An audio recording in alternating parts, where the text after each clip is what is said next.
ओम श्री परमात्मने नमः।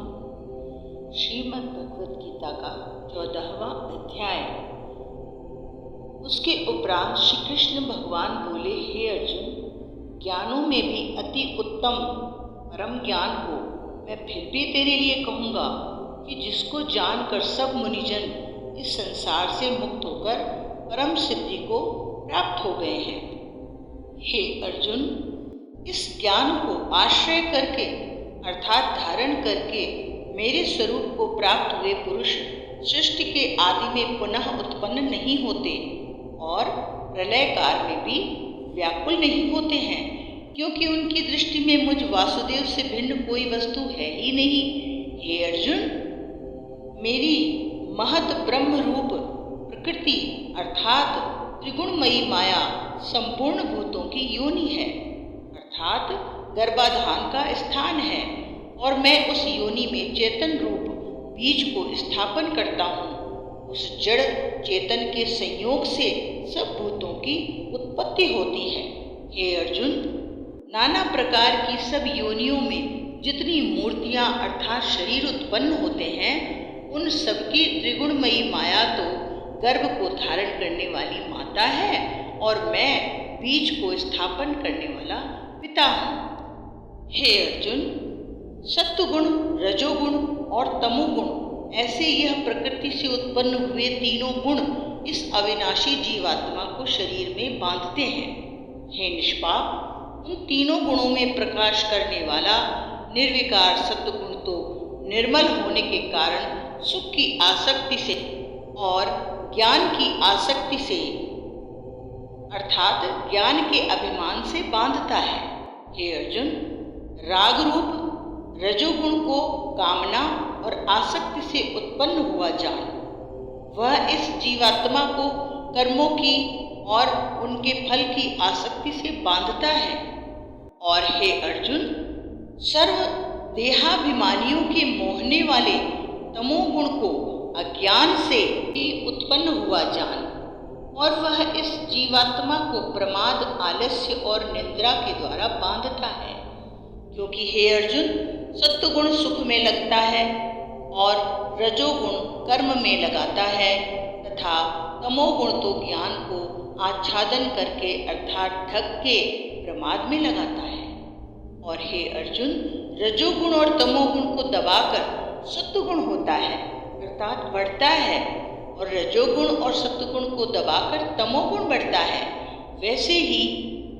तमोगुण और सत्वगुण को दबाकर रजोगुण बढ़ता है। इसलिए जिस काल में इस देह में तथा अंतःकरण और इंद्रियों में चेतनता और बोध शक्ति उत्पन्न होती है, उस काल में ऐसा जानना चाहिए कि सत्वगुण बढ़ा है। और हे अर्जुन, रजोगुण के बढ़ने पर लोभ और प्रवृत्ति अर्थात सांसारिक चेष्टा और तथा सब प्रकार के कर्मों में स्वार्थ बुद्धि से आरंभ एवं अशांति अर्थात मन की चंचलता और विषय भोगों की लालसा, यह सब उत्पन्न होते हैं। तथा हे अर्जुन, तमोगुण के बढ़ने और अंतःकरण और इंद्रियों के अप्रकाश एवं कर्तव्य कर्मों में अप्रवृत्ति और प्रमाद अर्थात व्यर्थ चेष्टा और निंद्रादि अंतःकरण की मोहिनी प्रवृत्तियां, यह सब उत्पन्न होते हैं। हे अर्जुन, जब यह जीवात्मा सत्वगुण की वृद्धि में मृत्यु को प्राप्त होता है, तब तो उत्तम कर्म करने वालों के मल रहित अर्थात दिव्य स्वर्गादि लोकों में प्राप्त होता है। रजोगुण के बढ़ने पर अर्थात जिस काल में रजोगुण बढ़ता है और उस काल में उसको मृत्यु हो गई, तो कर्मों की आसक्ति वाले मनुष्यों में उत्पन्न होता है। तथा तमोगुण के बढ़ने पर मरा हुआ पुरुष, कीट, पशु आदि मूढ़ योनियों में उत्पन्न होता है। कि सात्विक कर्म का तो सात्विक अर्थात सुख, ज्ञान और वैराग्यादि निर्मल फल कहा है, और राजस कर्म का फल दुख एवं तामस कर्म का फल अज्ञान कहा है। सत्वगुण से ज्ञान उत्पन्न होता है और रजोगुण से निःसंदेह लोभ उत्पन्न होता है, तथा तमोगुण के प्रमाद से मोह और लोभ तथा अज्ञान भी होता है। इसलिए सत्वगुण में स्थित हुए पुरुष स्वर्ग आदि उच्च लोकों को जाते हैं और रजोगुण में स्थित राजस पुरुष मध्य में अर्थात मनुष्य लोक में ही रहते हैं एवं तमोगुण के कार्य रूप निंद्रा प्रमाद और आलस्य आदि में स्थित हुए तामस पुरुष अधोगति को अर्थात कीट पशु आदि नीच योनियों को प्राप्त होते हैं। हे अर्जुन, जिस काल में दृष्टा अर्थात समष्टि चेतन में एक ही भाव से स्थित हुआ साक्षी पुरुष तीनों गुणों के सिवा अन्य किसी को करता नहीं देखता है अर्थात गुण ही गुणों में बरतते हैं ऐसा देखता है और तीनों गुणों से अति परे सच्चिदानंद स्वरूप मुझ परमात्मा को तत्व से जानता है, उस काल में वह पुरुष मेरे स्वरूप को प्राप्त होता है तथा यह पुरुष इन स्थूल शरीर की उत्पत्ति के कारण तीनों गुणों को उल्लंघन करके जन्म मृत्यु वृद्धावस्था और सब प्रकार के दुखों से मुक्त हुआ परमानंद को प्राप्त होता है। इस प्रकार भगवान के रहस्य युक्त वचनों को सुनकर अर्जुन ने पूछा, हे पुरुषोत्तम, इन तीनों गुणों में अतीत हुआ पुरुष किन किन लक्षणों से युक्त होता है और किस प्रकार के आचरणों वाला होता है तथा हे प्रभु, मनुष्य किस उपाय से इन तीनों गुणों से अतीत होता है। इस प्रकार अर्जुन के पूछने पर श्री कृष्ण भगवान बोले, हे अर्जुन, जो पुरुष सत्व गुण के कार्य रूप प्रकाश को और रजोगुण के कार्य रूप प्रवृत्ति को तथा तमोगुण के कार्य रूप मोह को भी न प्रवृत्त होने को बुरा समझता है और निवृत्त होने पर उसकी आकांक्षा करता है तथा जो साक्षी के सदृश स्थित हुआ गुणों के द्वारा विचलित नहीं किया जा सकता है और गुणों ही गुण में वर्तते हैं ऐसा समझता हुआ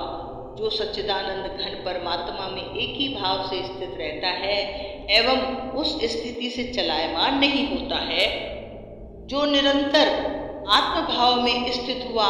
दुख सुख को समान समझने वाला है तथा मिट्टी पत्थर और स्वर्ण में समान भाव वाला और धैर्यवान है तथा जो प्रिय और अप्रिय को बराबर समझता है और अपनी निंदा स्तुति में भी समान भाव वाला है तथा जो मान और अपमान में भी सम है तथा मित्र और बैरी में के पक्ष में भी वो सम है,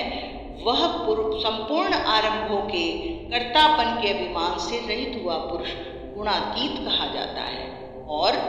जो पुरुष अव्यभिचारी भक्ति रूप योग के द्वारा मेरे को निरंतर भजता है, वह इन तीनों गुणों को अच्छे प्रकार उल्लंघन करके सच्चिदानंद स्वरूप में ब्रह्म में एक ही भाव होने के लिए योग्य होता है। हे अर्जुन, उस अविनाशी परब्रह्म का, अमृत का और नित्य धर्म का और अखंड एक रस आनंद का मैं ही आश्रय हूँ अर्थात उपर्युक्त ब्रह्म, अमृत, अव्यय और शाश्वत धर्म तथा एकांतिक सुख, यह सब मेरे ही नाम है, इसलिए इनका मैं परम आश्रय हूँ। इति श्रीमद् भगवद गीता रूपी उपनिषद एवं ब्रह्म विद्या तथा योग शास्त्र विषयक श्री कृष्ण और अर्जुन के संवाद में गुणत्रय विभाग योग नामक 14वां अध्याय।